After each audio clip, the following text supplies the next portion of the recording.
Bollywood heroine Sreeleela ఒక్కసారిగా social మీడియాలోకి ట్రెండింగ్లోకి వచ్చింది. తాజాగా ఇన్స్టాలో ఆమె షేర్ చేసిన ఫొటోస్ వైరల్ కావడంతో ఆమె పేరు నెట్టింట తెగ వినిపించేస్తోంది. పెద్దవాళ్ళు ఆమెకు పసుపు గంధం పూసి ఆశీర్వదిస్తున్న ఫొటోస్ షేర్ చేసిన Sreeleela big day coming soon అనే క్యాప్షన్ పెట్టారు. దీంతో ఆమె సైలెంట్గా నిశ్చితార్థం చేసుకుందంటూ స్టోరీస్ అల్లేశారు. మరికొందరు మాత్రం ఆమె ఏదైనా అడ్వర్టైజ్మెంట్ షూటింగ్ కోసం ఇలా రెడీ అయి ఉంటారని అభిప్రాయపడ్డారు.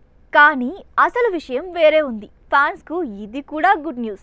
శ్రీలీల ఎంగేజ్మెంట్ వార్తల్లో నిజం లేదట. ఏ చిన్న వేడుకనైనా సరే తనింట్లో సంప్రదాయబద్ధంగా నిర్వహిస్తారు. తిథి ప్రకారం శుక్రవారం శ్రీలీల పుట్టినరోజు. అందుకే బంధువులు, ఇండస్ట్రీ నుంచి కొందరు పెద్దలను శ్రీలీల తల్లి ఇంటికి పిలిచారు.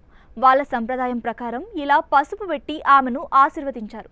కాకపోతే వాటిని క్లియర్గా చెప్పకుండా శ్రీలీల సస్పెన్స్ క్రియేట్ చేసిందన్నమాట. ఇది చూసిన ఆమె అభిమానులు తెగ వరి అయిపోతున్నారు. ప్రస్తుతానికి శ్రీలీల వరుస సినిమాలతో బిజీగా ఉంది. ఇప్పట్లో పెళ్లి చేసుకునే ఇంట్రెస్ట్ లేదని ఆమె రీసెంట్గా స్వయంగా చెప్పింది. కాబట్టి ఫ్యాన్స్ ఇలాంటి సస్పెన్స్లను చూసి కంగారు పడాల్సిన అవసరం లేదు. శ్రీలీల తెలుగులో 2 సినిమాల్లో నటిస్తోంది. రీసెంట్గానే రాబిన్ హుడ్తో వచ్చిన హిట్ దక్కలేదు. నటిగా రాణిస్తున్న శ్రీలీల మరోవైపు MBBS కూడా చదువుతున్న విషయం తెలిసిందే. చదువుతో పాటే కెరీర్లోనూ కొనసాగడంపై ఎన్నో సందర్భాల్లో ఆమె ఆనందం వ్యక్తం చేశారు. దక్షిణాదిలో హీరోయిన్గా గుర్తింపు తెచ్చుకున్న తను బాలీవుడ్లోనూ సత్తా చాటుకునేందుకు సిద్ధమయ్యారు.